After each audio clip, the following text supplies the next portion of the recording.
Et nous invitons le président du Conseil présidentiel de transition à prononcer son discours de circonstance.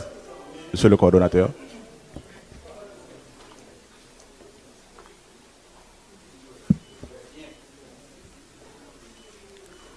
Messieurs les conseillers présidents, Monsieur le Premier ministre, Mesdames, Messieurs les membres du gouvernement, Madame la secrétaire générale de la présidence, Monsieur le secrétaire général du Conseil des ministres, Monsieur le directeur de cabinet, aujourd'hui, les voix de 12 millions d'hommes et de femmes s'élèvent pour réclamer une seule chose: la sécurité. Des milliers de familles rêvent de se reconstruire, de retrouver leur maison grâce à une seule chose: la sécurité. Des centaines d'entreprises, d'écoles, d'universités, d'hôpitaux doivent rouvrir, servir, éduquer, soigner. Tout cela repose sur une seule chose: la sécurité. Et pour près de 500 000 enfants déplacés, souvent privés d'eau, de nourriture, de protection, d'éducation et de loisirs, la sécurité, c'est la clé pour espérer, apprendre, grandir et s'épanouir. La sécurité n'est pas seulement une priorité absolue, elle est le pilier fondamental de tous les autres chantiers de cette transition. Sans elle, tout le reste s'effondre. Réforme constitutionnelle, relance économique, élections risquent d'être compromises. Il est difficile de réaliser les chantiers de la transition dans un climat où la peur, la violence et l'instabilité règnent. L'heure est grave, des décisions difficiles et courageuses s'imposent.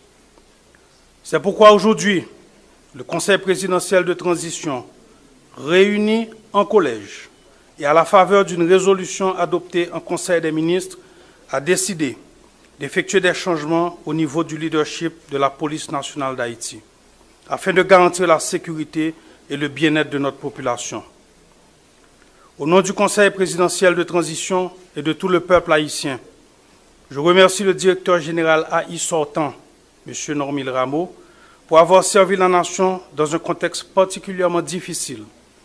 Ce changement n'est pas une sanction, mais est dicté par l'urgence et la nécessité d'insuffler un souffle nouveau à la PNH. Son engagement a été essentiel pour maintenir la ligne au cœur de la tourmente. La République lui doit respect et reconnaissance.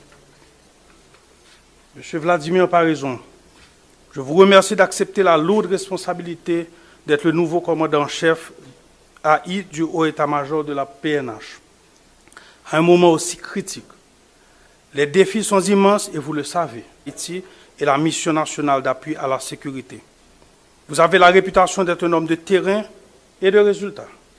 Le moment est venu, plus que jamais, de le prouver.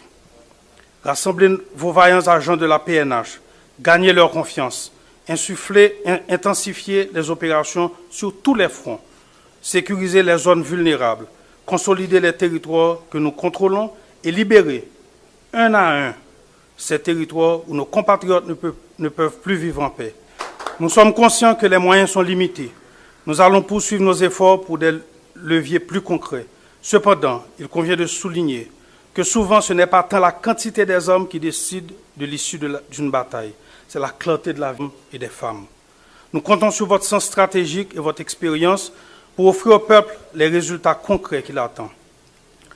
J'instruis le chef du gouvernement et tous les membres du gouvernement, ainsi que les membres du Conseil supérieur de la police nationale, de vous accorder leur soutien plein et entier.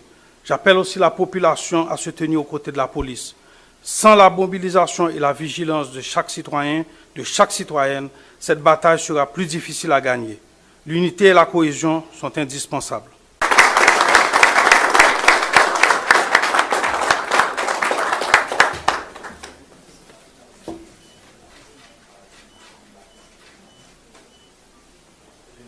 Nous accueillons le nouveau directeur général AI de la police nationale d'Haïti, M. André Jonas Vladimir Paraison, pour des propos de circonstance.